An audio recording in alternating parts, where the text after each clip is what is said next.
Hola a todos, mi nombre es Karen Dayana Osecho Torres y estoy en el curso de análisis de circuitos. Voy a realizar la sustentación para el problema planteado en la fase 6, el cual nos piden diseñar un ecualizador pasivo para el problema propuesto, el cual es este. Dice, el cual debe filtrar las siguientes frecuencias de corte para cada uno de sus anchos de banda: pasabajas de 0 Hz a 350 Hz, pasabandas 1 de 350 Hz a 2.2 kHz, más, pasabandas 2 de 2.2 kHz a 8 kHz, pasabanda número 3 de 8 kHz a 14 kHz. Entonces tenemos que el último es un pasaaltas de 14 Hz. Lo anterior teniendo en cuenta que se aplicará cada señal de salida a parlantes, los cuales tienen impedancias de 6 ohmios cada uno. Entonces aquí hicimos un recuento de los datos que tenemos y empezamos con la solución del problema, en el cual el primero vamos a realizar la solución del pasabajas de 0 a 350 Hz. Entonces aquí tenemos que la frecuencia de corte es de 350 Hz y la resistencia de 6 ohmios. Entonces despejamos la fórmula de frecuencia de corte para hallar el capacitor, el valor del capacitor. Entonces aquí tenemos que es un total de 7.57 por 10 a la menos 5 faradios o 75.7 microfaradios. Listo, entonces aquí tenemos una imagen del lo que fue la gráfica en multisim, aquí cual tenemos la resistencia y el capacitor y la fuente de voltaje y aquí. Entonces aquí tenemos la gráfica, el cual podemos observar que es un pasabajas, como nos lo explicaban, y aquí tenemos lo que tiene que ver, bueno, la gráfica. Seguimos con el segundo, el cual tenemos que la frecuencia 1 es de 350 Hz y la frecuencia 2 al pasarlo a Hz nos da 2200. La resistencia es 6, por lo que es la misma para todos, y entonces empezamos hallando el ancho de banda, el cual se halla restando de la frecuencia número 2 menos la frecuencia número 1, la cual nos da 1850 Hz. La frecuencia de resonancia, la cual al aplicar la fórmula nos da 1275 Hz.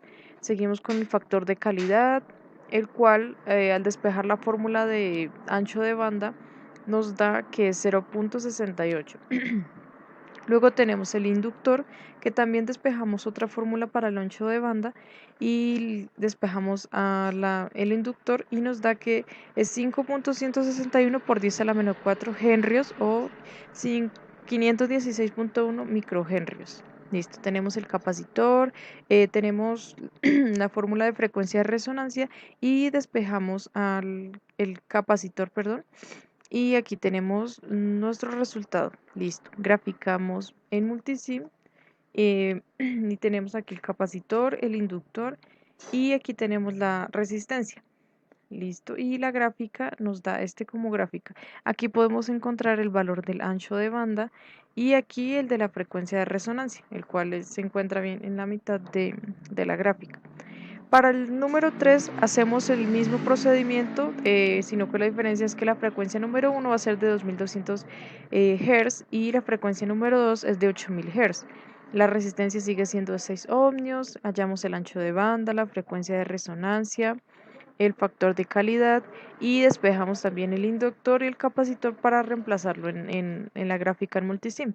Listo, y aquí tenemos nuestro circuito, el cual tenemos el capacitor, el inductor y la resistencia.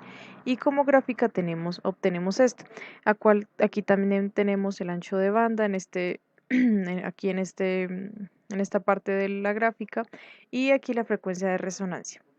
Para el número 4, que es el pasabandas número 3, tenemos también la frecuencia número 1, que es de 8000 Hz, la frecuencia número 2 de 14000 Hz y la resistencia de 6 ohmios. Hallamos otra vez ancho de banda, frecuencia de resonancia, factor de calidad, despejamos otra vez para el inductor y el capacitor.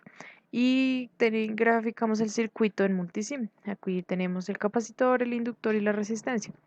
Y la gráfica obtenemos esta, la cual aquí tenemos el ancho de banda y la frecuencia de resonancia. Listo. Y para el 5, como es un pasaaltas, entonces ya tenemos la frecuencia de corte que es de 14.000 Hz y la resistencia. Entonces despejamos para hallar el valor del capacitor y nos da este resultado.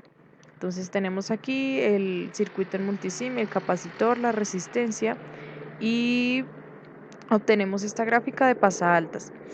Listo. Entonces, ahora toca diseñar el ecualizador pasivo, en el cual unimos todos todos los circuitos en uno solo y ese es el resultado que obtenemos, en el cual tenemos pues todas las resistencias tienen el mismo valor, tenemos aquí los capacitores, los inductores, dependiendo del circuito y obtenemos esta gráfica, en la cual aquí, como en la verde, podemos observar que es el pasabajas, en la gris tenemos que es el pasaaltas y las otras tres son los circuitos pasabandas. Listo. Entonces, vamos a mirar cómo se encuentra en multisim. Entonces, aquí tenemos cómo está diseñado el circuito, cómo están sus valores, cada uno de las resistencias, los capacitores, inductores, y aquí tenemos la gráfica que obtuvimos al realizar el circuito. Entonces, eso es todo, muchas gracias y buena tarde para todos.